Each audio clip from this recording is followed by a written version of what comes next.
Bismillahirrahmanirrahim. Assalamualaikum warahmatullahi wabarakatuh. Alhamdulillahi rabbil alamin. Wabihi nasta'inu ala umurid dunya waddin. Wassalatu wassalamu ala ashrafil anbiya'i wal mursalin Nabiyyina Muhammadin wa ala alihi wa sahbihi ajma'in. Amma ba'd. Kita memuji dan bersyukur kepada Allah subhanahu wa ta'ala atas nikmat yang sangat banyak yang Allah anugerahkan kepada kita semua, sehingga kita bisa melanjutkan pelajaran kita tafsir As-Sa'di di Pesantren Tahfidz An-Naba, Banyumas, Jawa Tengah. Salawat dan salam semoga tidak putus-putusnya tercurahkan kepada junjungan kita, panutan kita, Nabi besar Muhammad sallallahu alaihi wasallam beserta keluarga beliau dan para sahabatnya. Ma'asyiral muslimin rahimakumullah. Berhubung kemarin ada kesalahan teknis, suara tidak masuk, maka hari ini kita ulang pelajaran tafsir yang kemarin. Bagi yang sudah mendengarkan, maka ini merupakan murajaah. Mudah-mudahan semakin rasikh, kokoh di dalam memahami tafsir ayat-ayat Al-Quran Al-Karim. Ayuhal ikhwah, kita sampai pada surat Al-Baqarah pada saat Allah subhanahu wa ta'ala menjelaskan sifat-sifat orang yang bertakwa, yaitu kita berhenti pada firman Allah subhanahu wa ta'ala, wa mimma razaqnahum yunfiqun. Kata Syekh Abdurrahman bin Nasir As-Sa'di rahimahullah, thumma qal, kemudian Allah berfirman, wa mimma razaqnahum yunfiqun, dan dari sebagian yang kami rezekikan kepada mereka, mereka berinfak. Yadkhulu fihi an-nafaqatul wajibah, termasuk di dalam kata-kata infak adalah nafkah yang wajib, kezakah seperti zakat, wan nafaqati 'ala az-zawjat wal aqarib, dan nafkah untuk istri-istri kalau istrinya lebih dari satu, wal aqarib, dan kerabat-kerabat, termasuk di dalamnya anak, dan juga sanak famili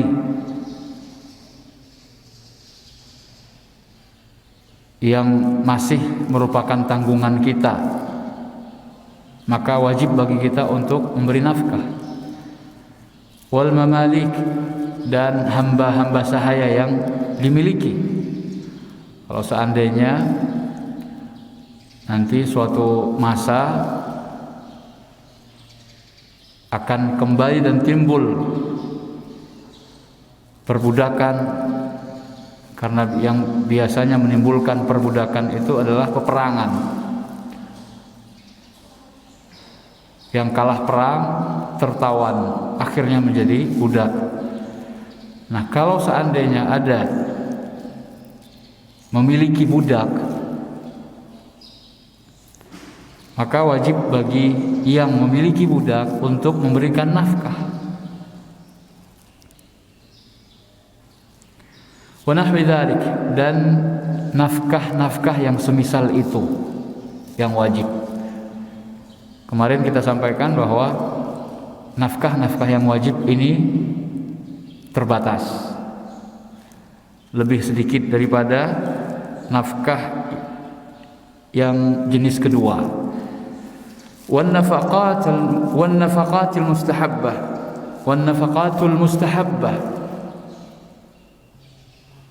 termasuk kepada infak adalah nafkah yang sunnah, tidak wajib, dianjurkan saja. Bi jami'i turuqil khair, karena dengan segala macam jenis kebaikan.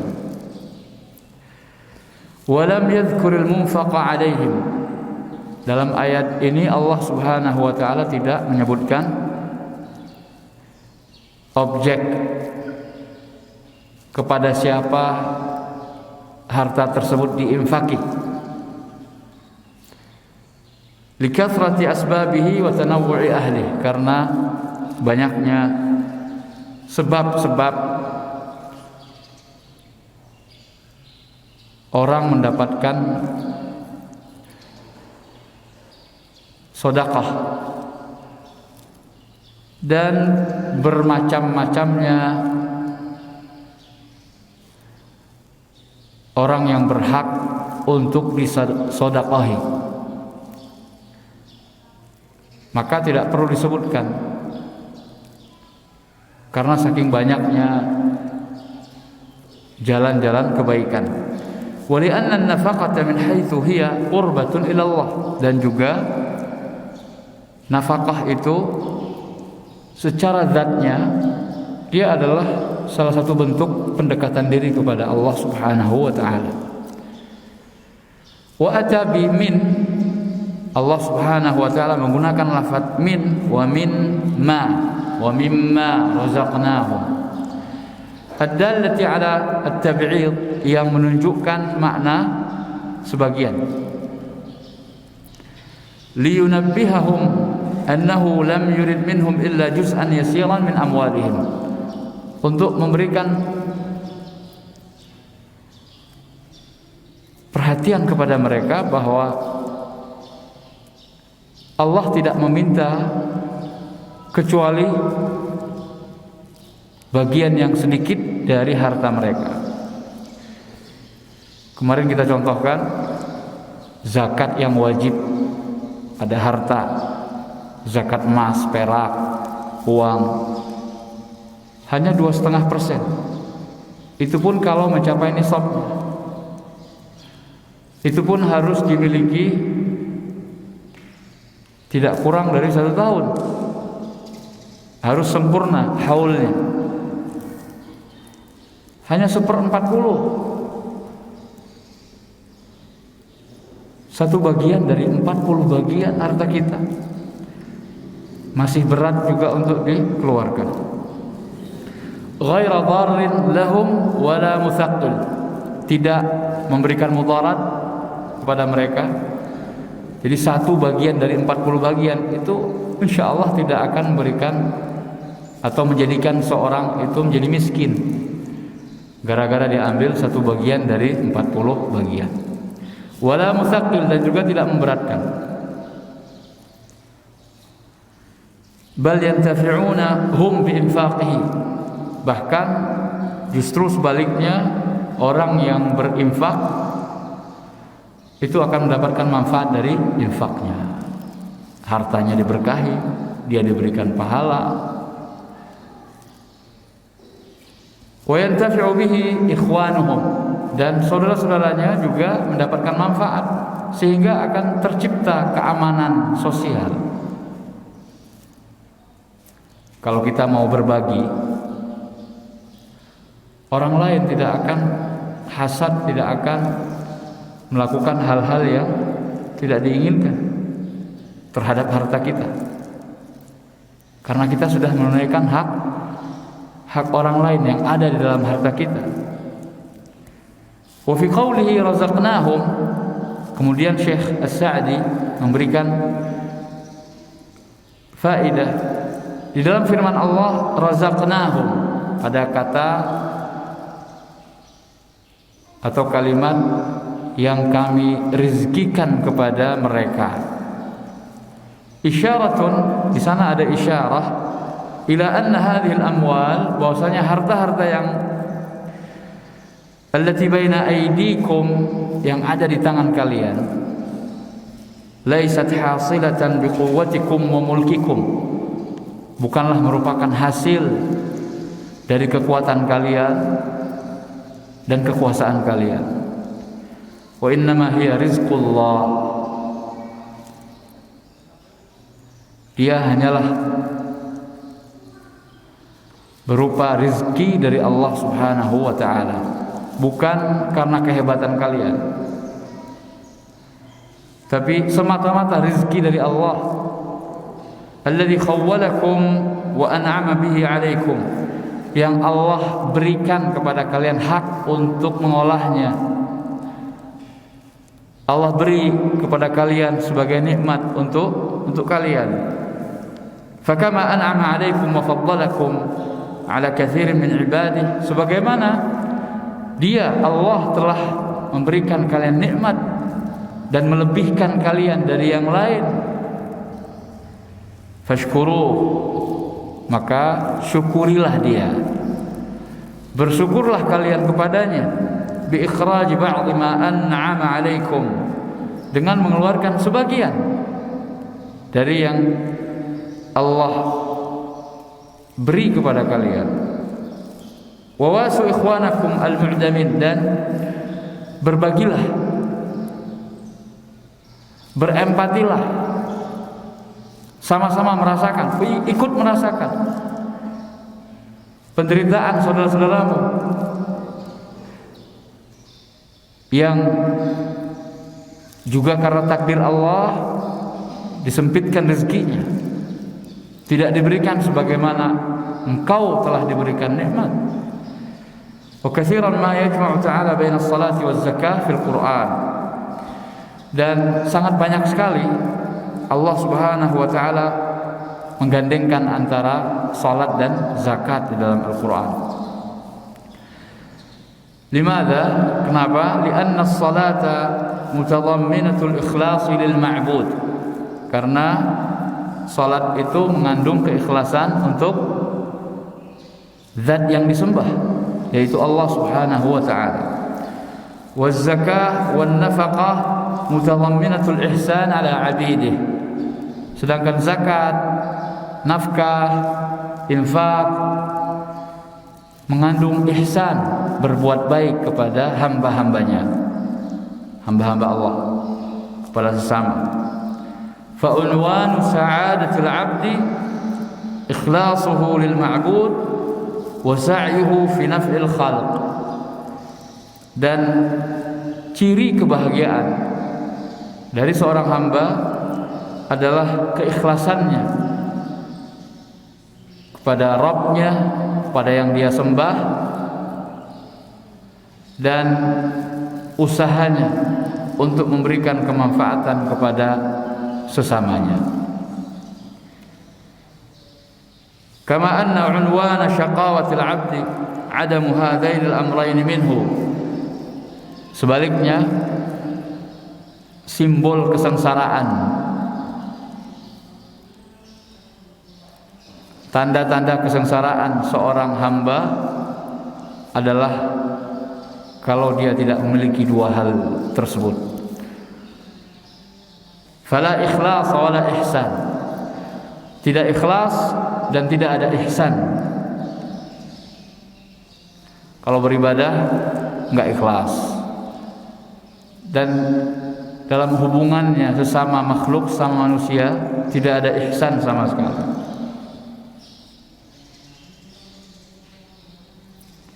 Thumma qala, kemudian Allah Subhanahu wa ta'ala melanjutkan firman-Nya, walladzina yu'minuna bima unzila ilaik, dan ciri-ciri orang yang bertakwa adalah orang-orang yang beriman terhadap apa yang diturunkan kepadamu, wahai Muhammad,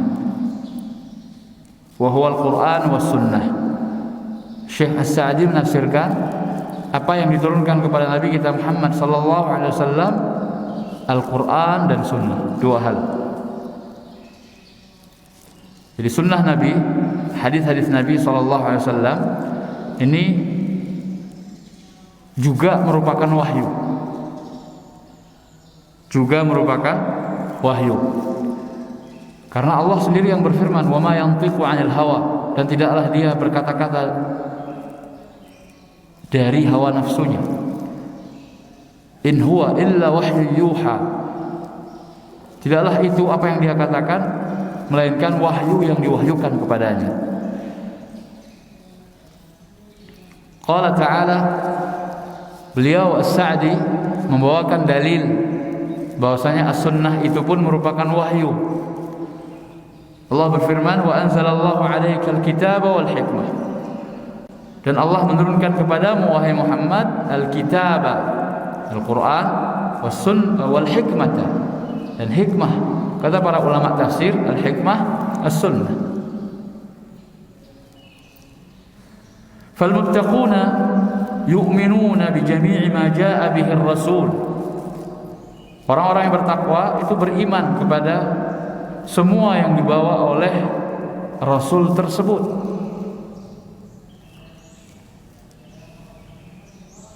Selama hadis yang disampaikan oleh Nabi SAW sahih, maka wajib untuk diterima, wajib untuk diimani, wajib untuk diamalkan.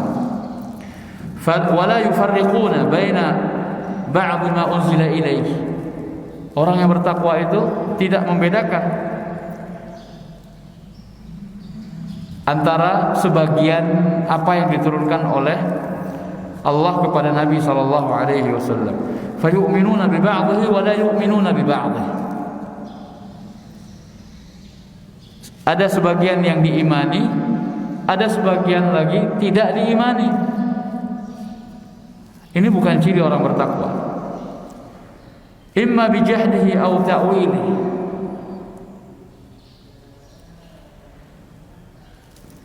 Baik tidak mengimani apa yang disampaikan oleh Rasulullah SAW dalam hadisnya yang sahih, itu gara-gara keengganannya atau karena penafsirannya yang keliru, ala ghairi muradillahi wa rasulih, yang tidak sesuai dengan apa yang diinginkan oleh Allah dan Rasulnya.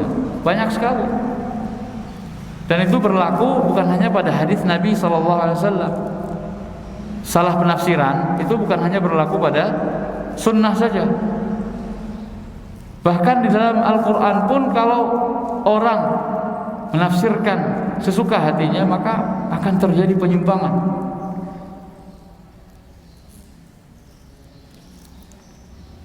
Al-Quran kalau ditafsirkan sesuai dengan isi kepala masing-masing orang, akan menghasilkan penafsiran-penafsiran yang berbeda-beda.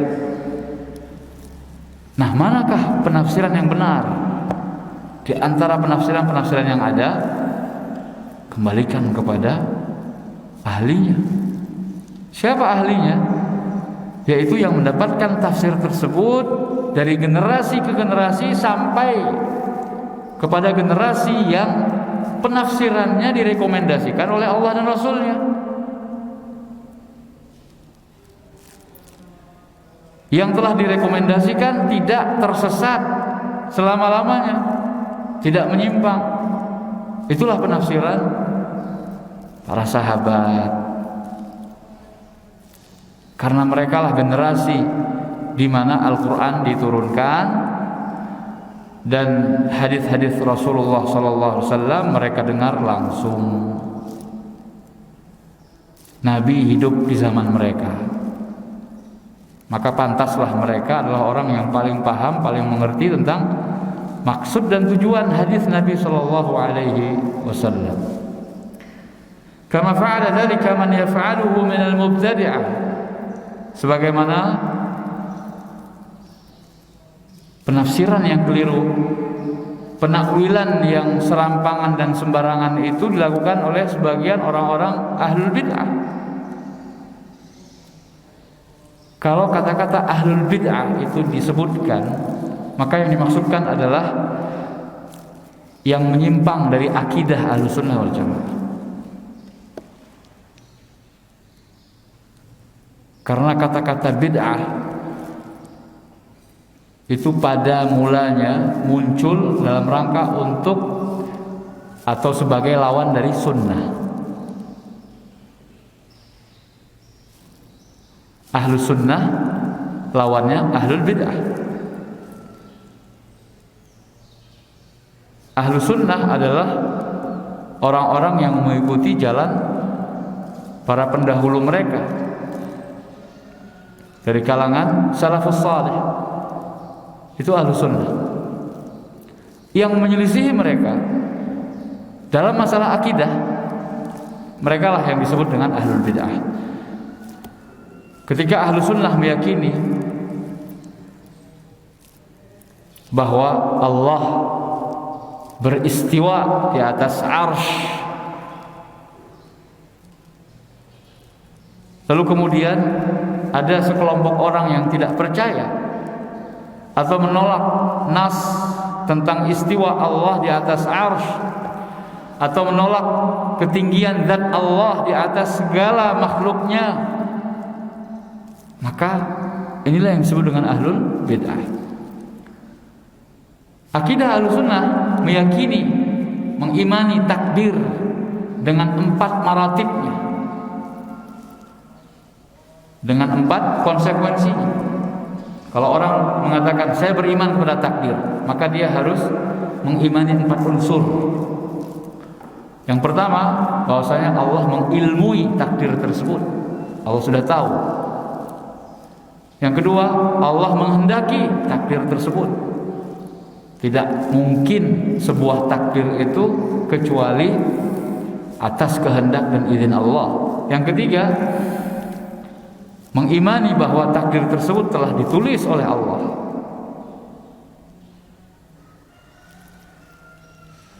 Qabla khalqis samawati wal ard bi 50,000 sanah. 50.000 tahun sebelum penciptaan langit dan bumi, takdir telah ditulis oleh Allah.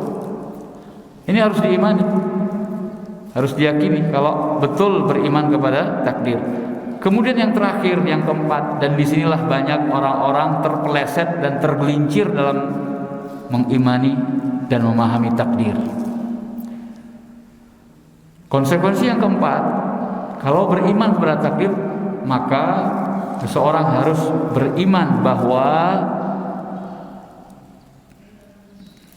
takdir itu pun telah diciptakan oleh Allah.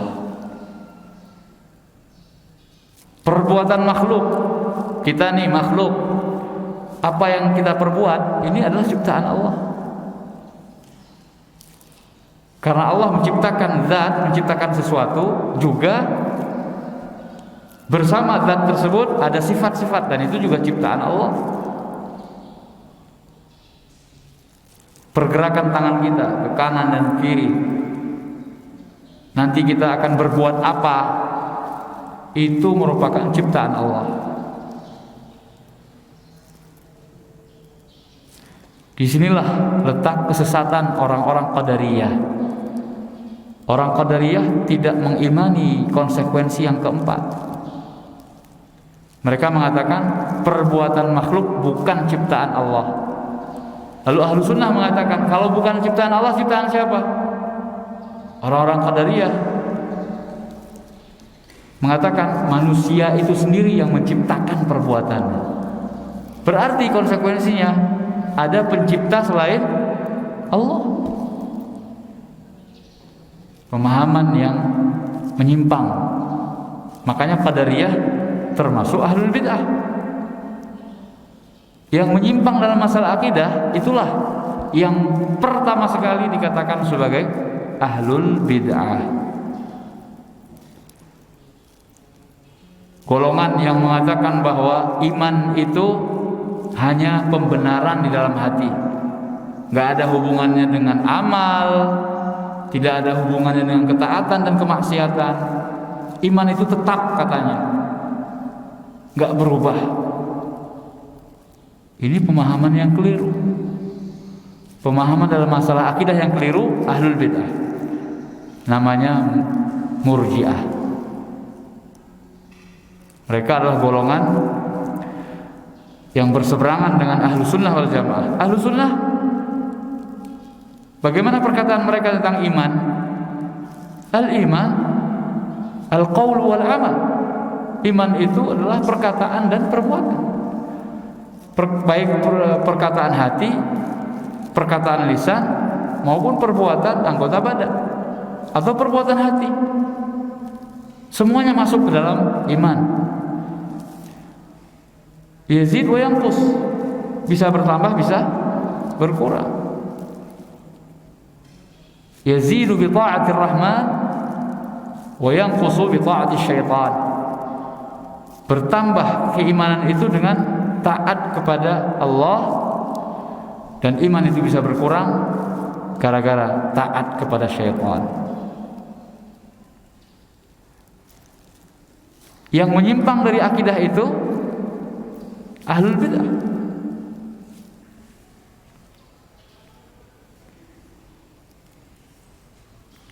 Alladzina yu'awwiluna an-nusus. Kita kembali kepada perkataan Syekh Abdurrahman As-Sa'di. Ahlul bid'ah yang bagaimana? Kata beliau, yang menakwilkan nas-nas ad-dallati ala khilafi qaulihim. Yang mana nas-nas tersebut menunjukkan kepada sesuatu yang menyelisihi mazhab mereka, yang menyelisihi pendapat ahlul bid'ah tadi.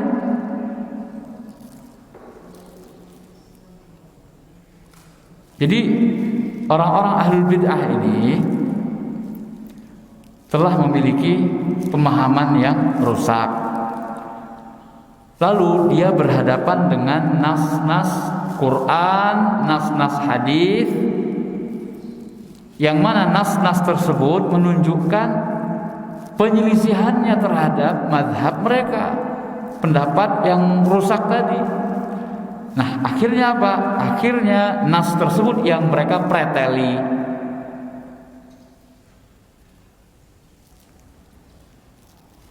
Ketika Allah Subhanahu wa taala mengatakan Ar-Rahmanu 'alal 'arsy istawa, Zat yang Maha Pemurah, Allah Subhanahu wa taala di atas arsy-Nya beristiwa. Kata mereka, bukan istawa, tapi istaula, menguasai. Ini kan mentakwil, menyimpangkan makna istawa menjadi istaula. Allah menginginkan dari lafaz istawa makna istawa, bukan istaula.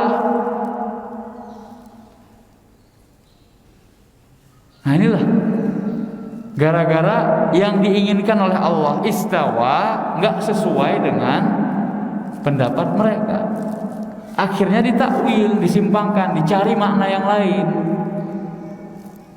Dan ini tidak boleh dalam ayat-ayat atau nas-nas, hadis-hadis yang menjelaskan tentang sifat Allah. Nggak boleh mentakwil tanpa dalil. Mana dalilnya? Kalau yang diinginkan oleh Allah dan Rasulnya pada lafaz istawa itu adalah istaula, menguasai. Tidak ada dalilnya.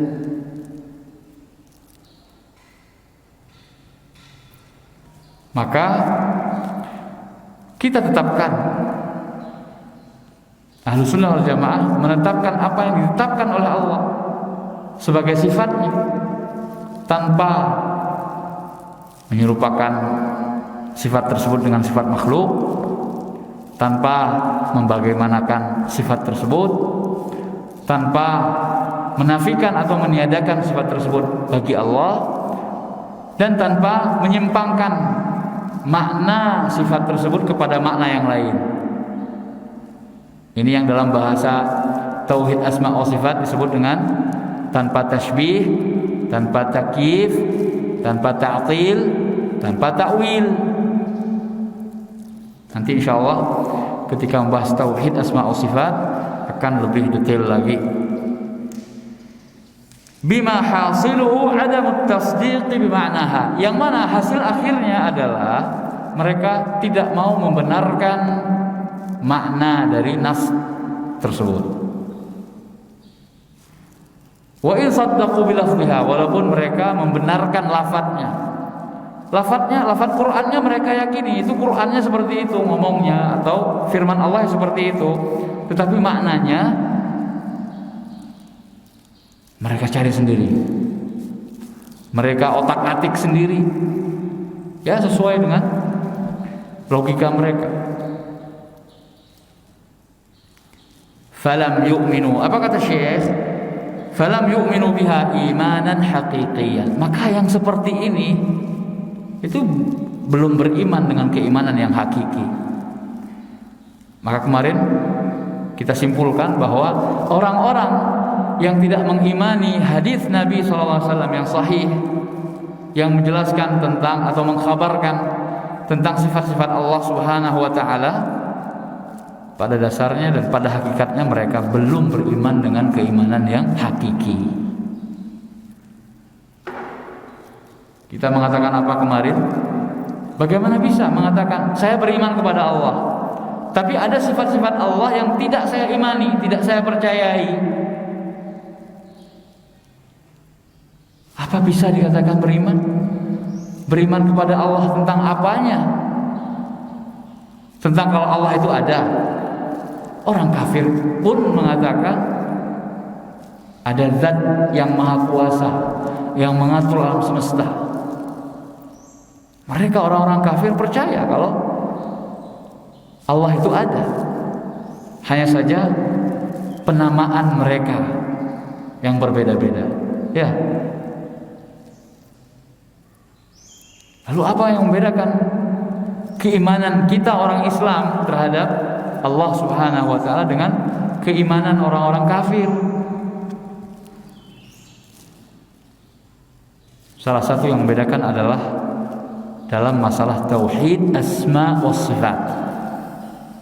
Tauhid di dalam nama-nama dan sifat-sifat Allah Subhanahu wa Ta'ala. Wa qawluhu, lalu beliau melanjutkan tafsir firman Allah Subhanahu wa Ta'ala berikutnya, wa ma unzila min qablik, dan beriman kepada apa yang diturunkan kepada orang-orang sebelummu, wahai Muhammad. Yashmal al-iman bi jami'il kutubis sabiqah. Maka ini mencakup beriman kepada kitab-kitab sebelumnya, sebelum Al-Quran. Wa yatadammanu al-iman bil kutub al-iman bir rusul, dan terkandung di dalam keimanan terhadap kitab-kitab suci, maka termasuk juga ke dalamnya beriman kepada rasul-rasul yang membawa kitab suci tersebut. Ini konsekuensi. Wa mashtamalat alaihi al-kutub, dan beriman terhadap isi kandungan dari kitab-kitab suci tersebut. Khususan at-Taurat wal Injil wal Zabur. Lebih khusus lagi, kitab-kitab suci terdahulu itu adalah Taurat, Injil dan Zabur. Wa hadhihi khashiyatul mu'minin, dan ini adalah keistimewaan orang-orang Islam. Orang Islam itu mengimani seluruh nabi,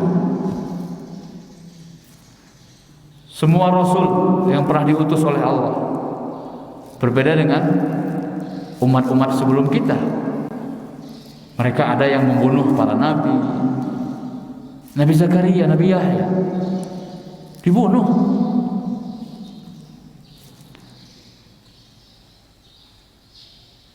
Ada sebagian umat sebelum kita yang beriman kepada seluruh nabi kecuali nabi yang terakhir, Nabi kita Muhammad SAW. Sangat berbeda dengan kita umat Islam yang mengimani dan beriman kepada seluruh nabi, tidak pandang bulu. Selama dia adalah utusan Allah, maka dia adalah nabi.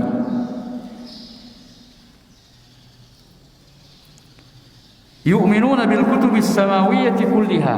Ini keistimewaan orang Islam.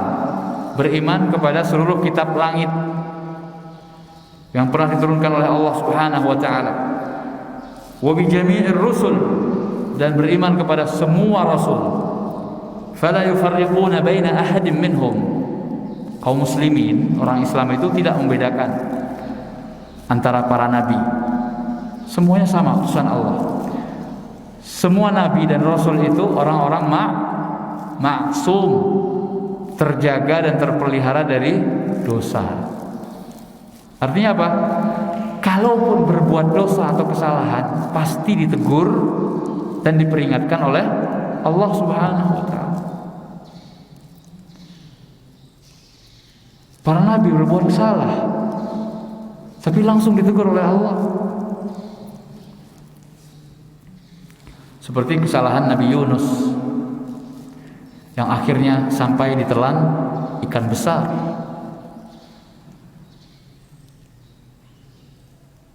Kesalahan Nabi Nuh yang meminta atau berdoa kepada Allah sesuatu yang Allah larang tentang anaknya. Nabi Ibrahim yang berdoa dan meminta ampun kepada Allah untuk bapaknya yang mati dalam kesyirikan.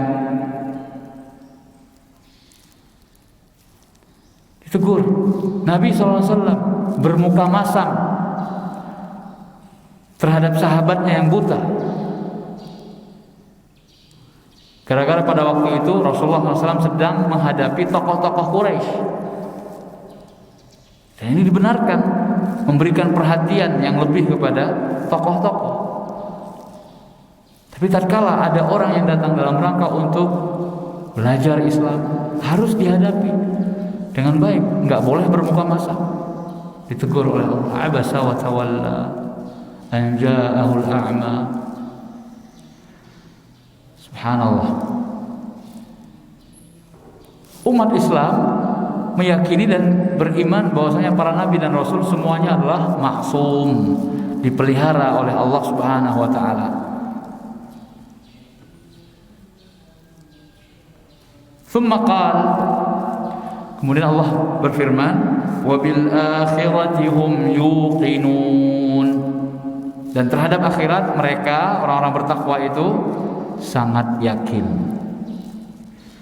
Wal akhirah, dan akhirat ismun lima yakunu ba'dal maut, adalah sebuah kata yang bermakna segala sesuatu setelah kematian, yang berhubungan dengan setelah kematian, itulah akhirat. Makanya alam barzakh adalah alam pertama akhirat, tahapan pertama yang dilewati oleh seorang hamba di alam akhiratnya, itulah alam barzakh. Wa khassahu bidzikri ba'da al-umum li'anna al-iman bil yaumil akhir ahadu arkanil iman. Lalu di sini dikhususkan oleh Allah penyebutannya setelah menyebutkan yang umum, yaitu perkara yang gaib. Alladzina yu'minuna bil ghaibi, Allah sudah menyebutkan sebuah kata yang umum mencakup segala sesuatu. Allah gaib, malaikat gaib, kitab-kitab sebelumnya gaib. Sesuatu yang gaib, kita tidak berada di zamannya, gaib, sudah lewat. Para rasul telah berlalu. Pernahkah kita bertemu dengan seorang rasul pun? Tidak. Tapi kita beriman kepada yang gaib. Akhirat gaib, kan belum akhirat nih. Hanya orang-orang yang telah mendahului kita, yang sudah meninggal dunia, yang sudah masuk melewati pintu yang disebut dengan kematian, barulah mereka mengetahui dan merasakan alam akhirat. Bagi mereka sekarang nggak gaib, bagi kita gaib. Beriman kepada takdir gaib, kita nggak melihat takdir kita nggak tahu catatan takdir kita di lauh mahfuz. Jangankan di lauh mahfuz, yang ada dipegang oleh malaikat saja yang memegang catatan takdir kita nggak tahu. Karena memang nggak dikasih tahu. Karena makhluk itu baru mengetahui takdirnya setelah terjadi. Nah, semua rukun iman itu intinya adalah beriman kepada hal yang gaib. Nah, di sini Allah katakan wabil akhirati, Allah khususkan akhirat. Kata beliau, karena alasannya, karena beriman kepada hari akhir itu adalah salah satu rukun iman. Satu. Yang kedua, wali'annahu, sebabnya kenapa dikhususkan penyebutannya, a'zamu ba'ithin 'ala ar-raghbati wal-rahbati wal amal. Karena beriman kepada hari akhir merupakan faktor terbesar yang mendorong manusia untuk berharap, memiliki rasa takut, dan akhirnya beramal. Karena ada harap-harap cemas, maka beramal. Sudah sholat, selesai salam, ada raghbah, ada rahbah, ada harap-harap cemas. Kita berharap semoga sholat yang baru saja kita lakukan tadi misalnya diterima oleh Allah. Ketakutannya apa? Kekhawatirannya apa? Kekhawatirannya ada sesuatu yang menyebabkan sholat kita nggak diterima. Akhirnya apa? Akhirnya menuntut kita untuk terus beramal. Kan nggak ada ceritanya habis selesai mengerjakan sebuah ketaatan udah tenang, nggak usah taat lagi, terus menambah ketaatan.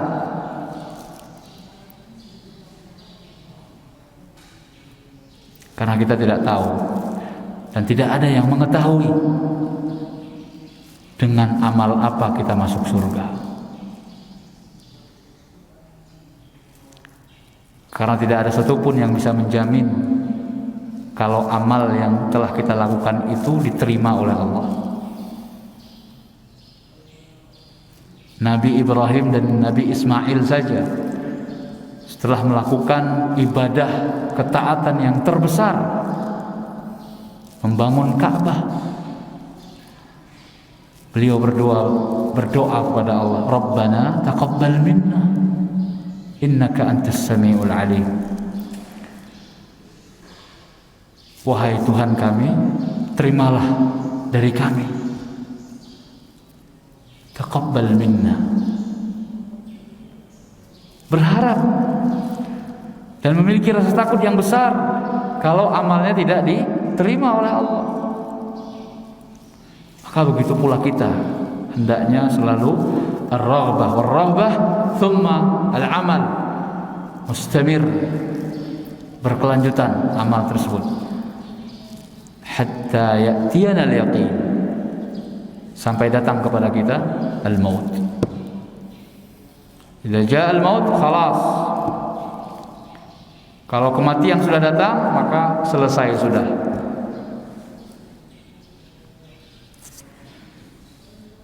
Wal yaqin yuqinun huwa al-ilmu at-tam alladhi laysa fihi adna syak. Yakin itu adalah ilmu yang sempurna yang tidak ada keraguan sedikit pun di dalamnya. Kemarin kita contohkan, kalau seandainya ada ragu sebesar 0,000 sekian persen, belum yakin. Harus 100%.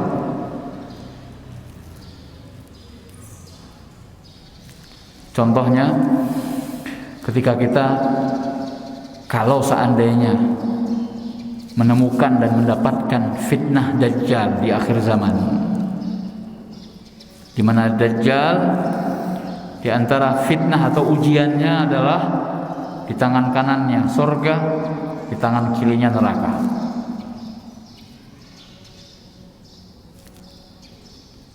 Semua nanti akan diuji.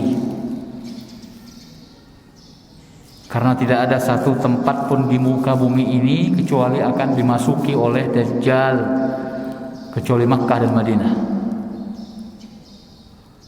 Maka supaya selamat dari fitnah Dajjal, salah satunya adalah kita tinggal di salah satu tanah Haramain.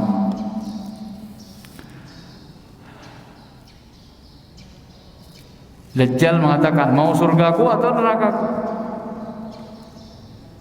Maka kita harus yakin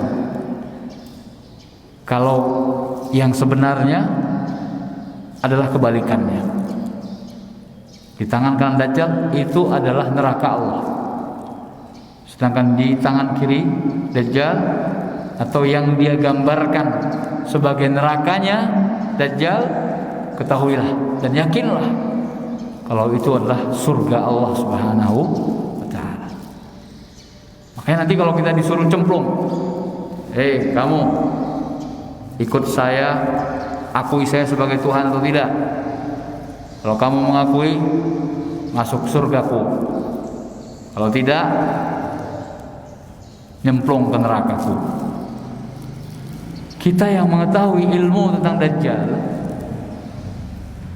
sudah ngaji, sudah pernah membahas tentang fitnah Dajjal, maka nggak boleh ragu. Kalau sudah betul yakin dialah Dajjal, sebagaimana yang diberitakan oleh Nabi SAW nanti di akhir zaman, udah. Ini sebagai menunjukkan kalau kita yakin akan kebenaran hadis Nabi SAW, harus 100%.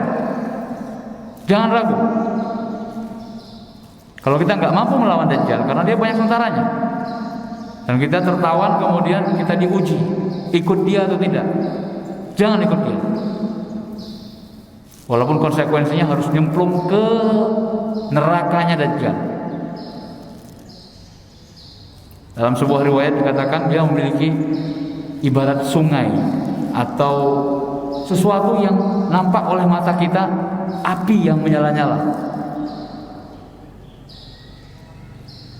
Maka Rasulullah SAW pada saat itu mengatakan, ketika kalian mau mencemplungkan diri ke nerakanya Dajjal itu, tutup mata kalian.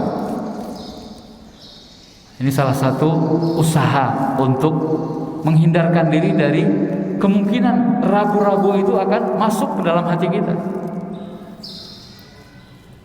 Orang yang takut ketinggian dan disuruh untuk melewati jembatan yang letaknya tinggi begitu ya, jembatan kecil, ringkih. Kalau orang yang takut dengan ketinggian, dia lihat ke bawah, udah nggak jadi nyebrang, bakal gagal nyebrang, udah takut duluan. Bagaimana caranya supaya dia bisa menyeberang walaupun dia punya rasa takut akan ketinggian? Tutup matanya, tutup mata, pegang jalan, udah, tidak perlu melihat ke bawah. Sampai segitunya Nabi SAW menggambarkan nanti dahsyatnya fitnah Dajjal. Berarti ya kalau kita orang beriman, yakin sekali apa yang disampaikan oleh Nabi SAW dalam hadisnya, karena hadisnya sahih. Kita tidak berharap untuk bisa merasakan fitnah Dajjal. Gak usah berharap, karena memang berat dan dahsyat. Nabi SAW mengatakan fitnah terbesar yang akan dihadapi oleh Bani Adam, anak-anak manusia di akhir zaman nanti adalah fitnah Dajjal. Belum pernah ada fitnah yang sedahsyat fitnah Dajjal. Na'udzubillah min fitnatid Dajjal. Bahkan secara fikih Nabi SAW memerintahkan kita untuk berta'awudz, minta perlindungan kepada Allah dari fitnah Dajjal di dalam salat, yaitu di akhir tasyahud. Setelah kita membaca doa tasyahud sebelum salam, kita disunnahkan, bahkan sunnahnya muakkad. Bahkan seorang tabi'in yang bernama Tawus berfatwa, kalau seandainya ada yang lupa membaca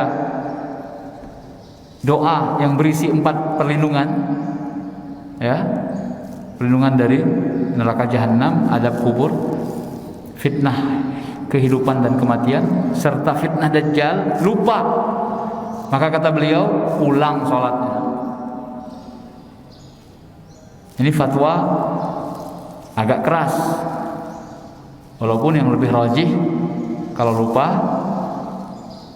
tidak perlu mengulang sholat, sudah sah sholatnya, karena minta perlindungan dari 4 hal tersebut bukan merupakan rukun sholat.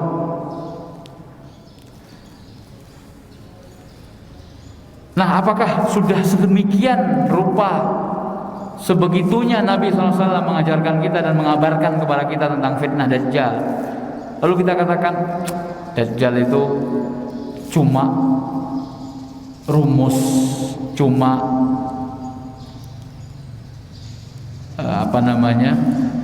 lambang saja,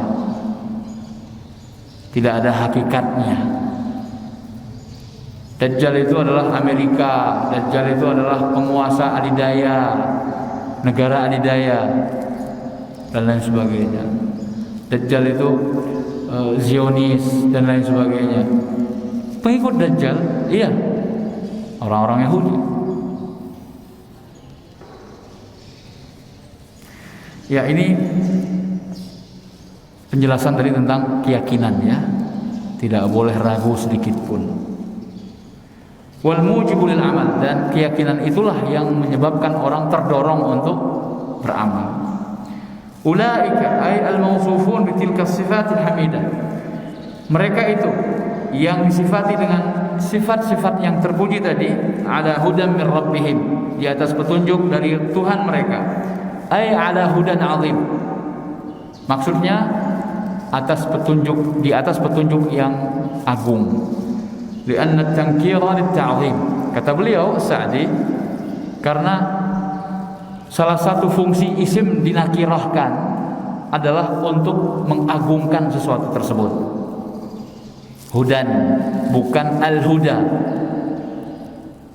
petunjuk yang tidak tentu. Kalau al-huda, petunjuk yang sudah tertentu. Dinakirahkannya sebuah isim dalam rangka salah satu fungsinya adalah untuk pengagungan, untuk menyatakan bahwa isim tersebut adalah sesuatu yang besar. Kenapa? Wa ayyu hidayatin, kata beliau, a'zam min tilka sifatil madhkura al-mutadhamminah lil aqidah as-sahihah wal a'mal al-mustaqimah. Hidayah yang lebih besar mana lagi dari sifat-sifat yang disebutkan tadi, yang mengandung akidah yang benar dan amalan yang kokoh. Sudah beriman kepada yang gaib, mencakup seluruh rukun iman, kemudian mendirikan sholat, menunaikan zakat, terhadap hari akhirat dia sangat yakin sekali, beriman kepada kitab-kitab, dan seterusnya dan seterusnya. Jadi intinya, hidayah mana lagi yang lebih besar dari seseorang yang melaksanakan rukun iman dengan sebaik-baiknya dan rukun Islam dengan sebenar-benarnya. Itulah orang-orang yang mendapatkan hidayah. Wa hal hidayatu fil haqiqah illa hidayatuhum wa ma siwaha mimma khalafaha fa hiya dhalalah. Dan hidayah yang sebenarnya adalah hidayahnya mereka, yaitu orang-orang yang bertakwa tadi. Adapun selain mereka yang menyelisihinya, maka itu adalah kesesatan, maka itu adalah penyimpangan. Wa atabi ala fi hadzal mawdhi' ad-dallati 'ala al-isti'la. Allah menggunakan huruf jar ala untuk menyatakan petunjuk, ala hudan, di atas petunjuk. Wa fi dhalalah ya'ti bi fi. Sedangkan untuk menyatakan kesesatan, Allah gunakan huruf jar fi. Kama fi qawlihi, sebagaimana juga dalam firman Allah yang lain, wa inna aw iyyakum la'ala hudan aw fi dhalalin mubin. Dan sungguhnya kami, orang yang beriman, aw iyyakum, atau kalian wahai orang-orang kafir, la'ala hudan, benar-benar di atas petunjuk, au fi dhalalin mubin, atau dalam kesesatan yang nyata. Jadi antara orang beriman dan tidak beriman cuma dua kemungkinan. Imma di atas petunjuk atau dalam kesesatan. Kenapa hudan di atas petunjuk pakai ala, sedangkan di atas kesesatan pakai fi? Di sini dijelaskan oleh Syekh As-Sa'di, li'anna sahibal huda musta'lin bil huda murtafi'un bih. Karena orang-orang yang mendapatkan petunjuk, dia tinggi dengan petunjuk tersebut. Dia mendapatkan kedudukan yang agung, yang terhormat dengan petunjuk tersebut. Wasahibul dhalal, sedangkan orang yang sesat, menyimpang, munghamisun fihi muhtaqir. Sedangkan orang-orang yang sesat tenggelam di dalam kesesatan tersebut. Jadi orang sesat itu diibaratkan seperti orang yang tenggelam di lautan. Muhtaqir atau muhtaqar, yaitu orang yang hina.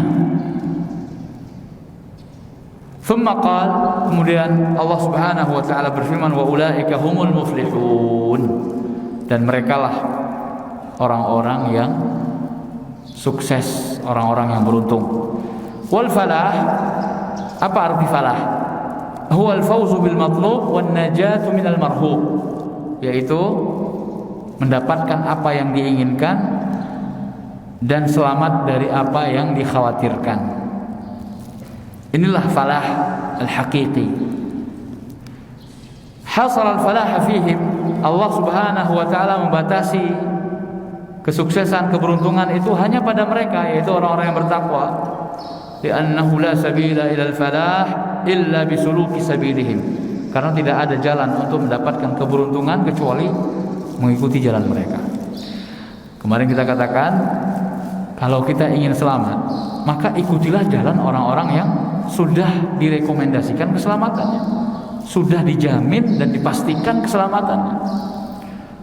Kita pengen masuk surga, maka berjalanlah di atas orang-orang yang sudah dijamin masuk surga. Siapa mereka? Rasulullah dan para sahabatnya.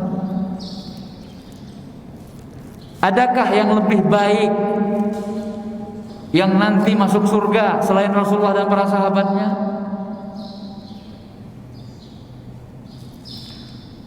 Tidak bisa masuk surga kecuali setelah Rasul SAW masuk ke dalam surga. Tidak ada umat yang bisa masuk surga kecuali setelah umat Islam masuk ke dalam surga.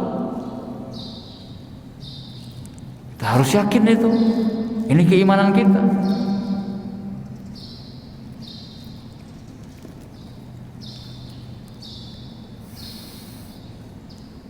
Wa ma 'ada tilka as-sabil fahiya subulus syaqa'i wal halaki wal khasar. Maka selain jalan tersebut, jalan keberuntungan tadi, jalannya orang-orang yang beriman dan bertakwa, maka adalah jalan-jalan kesengsaraan, kehancuran dan kerugian.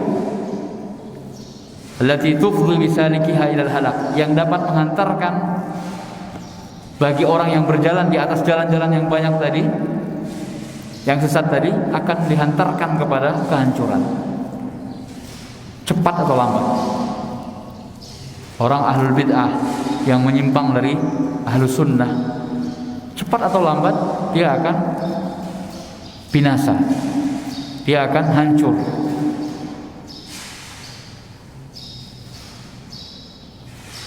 Falihada, oleh karena itu, lamma dzakara sifatul mu'minin haqqan, pada saat Allah Subhanahu wa taala telah menyebutkan sifat orang-orang yang beriman yang hakiki, dzakara sifatul kuffar al-mudhhirina li kufrihim, maka kemudian Allah lanjutkan dengan menyebutkan sifat-sifat orang kafir yang menampakkan kekafiran mereka, wal mu'anidina lir rasul, dan yang menentang rasul tersebut, yaitu Nabi kita Muhammad sallallahu alaihi wasallam. Insyaallah ini akan kita sampaikan pada pertemuan yang akan datang biiznillah. Mudah-mudahan tidak terjadi lagi kesalahan teknis, suara tidak masuk dan lain sebagainya. wallahu al-muwaffiq, dan Allah lah satu-satunya yang berikan taufik. Kita tutup dengan baca doa kafaratul majlis. Subhanakallahumma wa bihamdik, asyhadu an la ilaha illa ant, astaghfiruka wa atubu ilaik. Wa sallallahu ala nabiyyina Muhammad wa ala alihi wa sahbihi wa sallama tasliman katsira. Wa akhiru da'wana anil hamdulillahi rabbil alamin. Wassalamu alaikum warahmatullahi wabarakatuh.